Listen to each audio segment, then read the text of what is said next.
First of all, I want to thank you for taking the time to interview with us today. And I'm just going to go ahead and jump right into it. So when you took the technical assessment and you ran that script to get the reverse shell on the server, how does that script work? It hacks it. I ran the script and it hacks it. Yeah, I understand that. I guess what I'm asking is, how is the script actually able to hack it? I don't know. Okay, this was quite an extreme example, but have you ever been in a cybersecurity interview and experienced something like this before? By the way, my name is Ryan from Elevate Cyber, and I've conducted over 100 cybersecurity interviews over the course of my decade-long career as a pen tester.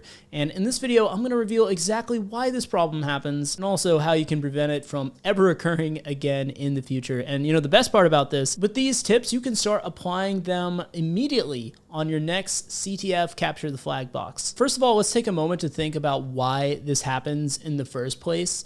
And really what it comes down to is a discrepancy between what you're focused on as the cybersecurity learner and what the interviewers are actually looking for. Particularly, you see this on the technical side if you're going for like an analyst role, whether that be on the offensive or defensive side. So if we take, say, offensive security as an example, pen testing, let's say, you're learning that you're doing Hack the Box and you're doing all these various platforms, CTFs, maybe go for some certifications and things like that. A lot of times you're really trying very hard to solve that challenge because, look, cybersecurity is super complex. There's a lot of moving parts to it. And so it's difficult enough just to tread water, right? It's difficult enough just to solve the challenge. So what it comes down to is we need to shift your mindset when you're actually practicing this stuff.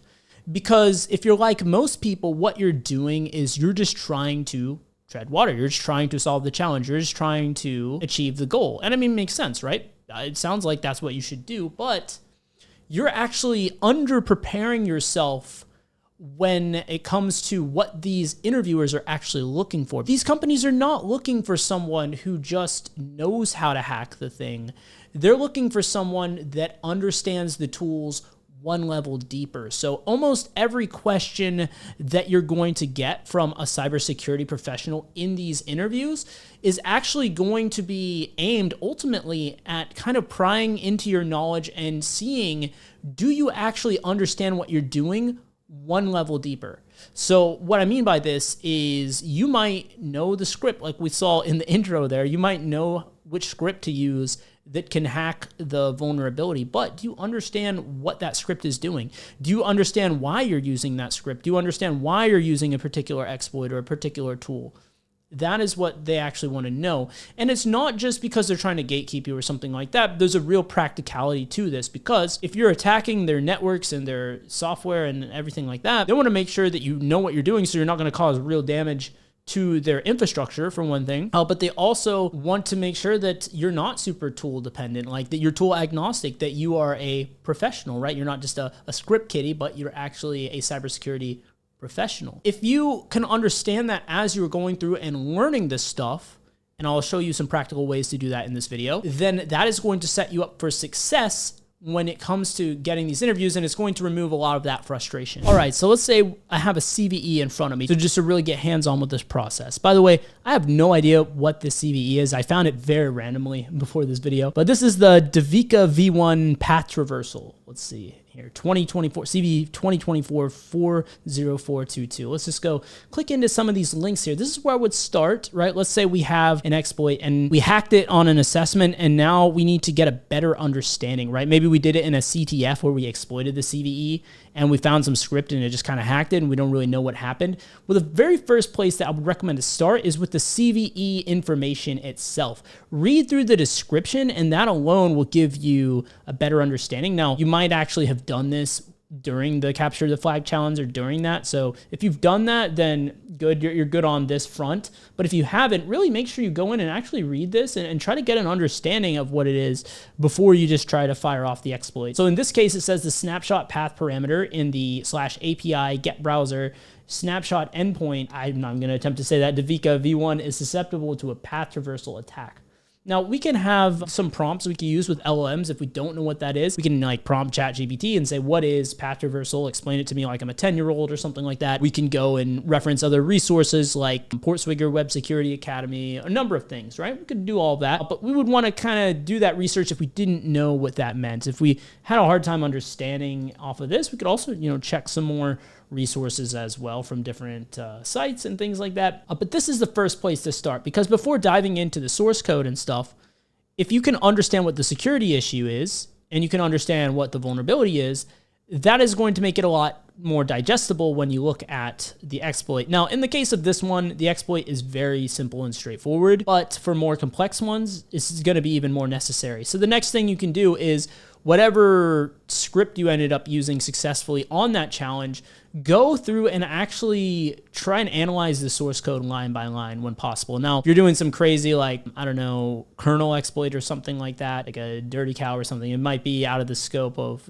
what your brain can handle, what you can process. But if it's something like this, certainly take the time to understand what is going on here. In the case of this, like I said, very simple exploits. We want to start in the main function. Whenever you see in Python, if dunder name, dunder equals dunder main dunder, by the way, that is how you read that. All that means is that if you run this script standalone, run the code in this code block. So if we run this by itself, instead of as library code, which that's how we'd run this, right? We'd just say Python exploit.py or whatever.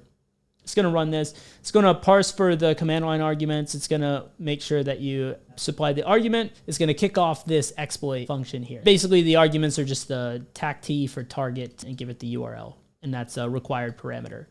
So when you run this, you will supply the parameter. Here's an example here, right? You give it the target and it's going to feed it into this URL. It's going to build out the URL here, HTTP, whatever you put here. And then it's going to add /API/get-browser-snapshot. And in the snapshot path, which is a parameter, it is going to actually insert a path traversal payload, let's say. And specifically, the payload that it's going for is it's going to go back 1, 2, 3, 4 directories, and then presumably it would be at the root of the file system from there, and then it's going to try and read the etc password file. Ryan, you know code. I can't read code. Okay, you know what? Well, AI exists, so you don't have that excuse either. So if you really don't know what any of this stuff means, and when you're on ChatGPT, you could just paste the code and you can say, explain what this code is doing. And then, you can even give it like a code block as well, just for nicer formatting. And you can even specify that it's Python code. I'm just going to go ahead and paste that in and let's see what it says. So proof of concept exploit for a directory traversal vulnerability in a web application. And here's what it does step by step. It's importing these modules. This is the exploit function here. It's appending this parameter inside here with this value. And this is the payload, basically all the stuff that I was saying just a second ago, right? When I was walking you guys through that, I said, hey, this payload is just going to read the etc password file. Well, what if you wanted to read another file? Well, if you understand what the script is doing, this is an easy thing to modify, right? Like you would just, instead of putting etc password here, you would put the full path to whatever file on the system you want to try and read. And so it's really that simple, but even with AI, you could ask it and it could prompt you for that as well. Even shows you how to use it, right? It says, hey, you need the tact parameter, and then give it the name of the site. And it even says like, hey, if it's vulnerable, this is what you're going to see in the output.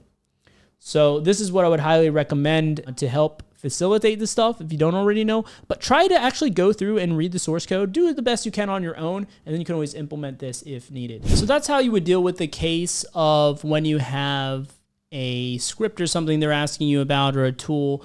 But what if they're asking you like how XYZ works, right? Like, for example, just to tie this into something real world here, a common interview question they might ask is something like, how does Nmap know when a TCP port is open, closed, or filtered? Well, one of the top recommendations that I have for that is to actually set it up in your lab environment and take a look at the packet level. One of the best tools that you have at your disposal for that is Wireshark. So let's set something up like that and actually see for ourselves what's happening at that network packet level. And instead of memorizing an answer from ChatGPT or Google or something, it's going to stick a lot better when you actually go and do this and see it with your own eyes. What I'm going to do is I'm going to spin up a Python web server so we have an open port on our server here. There's a few ways we could set up this lab. I'm going to set it up a pretty simple way. And then we want to fire up Wireshark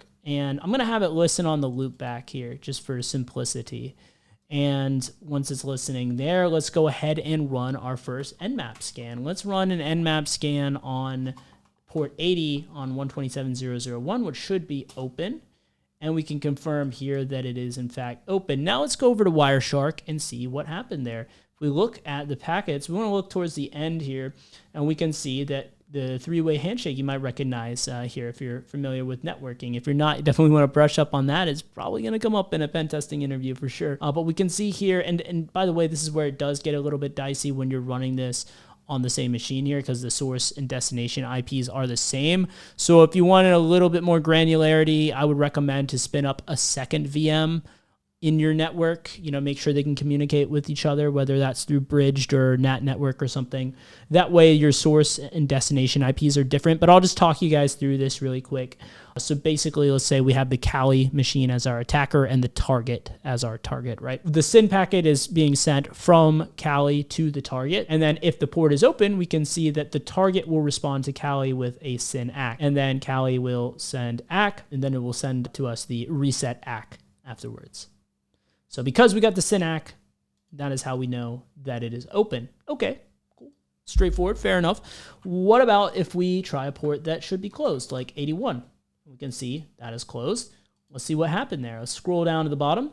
And don't get confused by these 80s. So you want to look at the one that says 81, which is this one here. So our Kali sends a SYN packet to the target on port 81.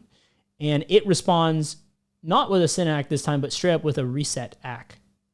So that is how it knows it's closed. It didn't get the SYN ACK, it just got the reset ACK. Now, for filtered, if you set up like a firewall or something like that, you'll see. So essentially, if you try to send it to somewhere where it doesn't even get a response, then because it didn't get the reset ACK response, it doesn't really know if it's closed or if it's filtered. So it'll say one or the other. A lot of times it says filtered. This is the case with, like I said, firewalls, because the firewall is going to block the packet from even reaching the server to begin with. So it won't really know, okay, was it blocked because of the firewall, or was it something else? So a lot of times it can't tell. And by the way, the UDP protocol is connectionless, so it doesn't have that three-way handshake or anything like that, which is why you see filtered so much more commonly on the UDP side, because there is no mechanism for it to know if something is closed versus filtered due to the design of the protocol, essentially. So these are all things that you can really start to understand at a deeper level when not only do you read up on the theory, but you also, when possible, dive in and do labs and apply it for, see it with your own eyes, essentially. And so if you just keep training yourself up to do this, and like I said at the beginning of this video, this is something you can start doing today.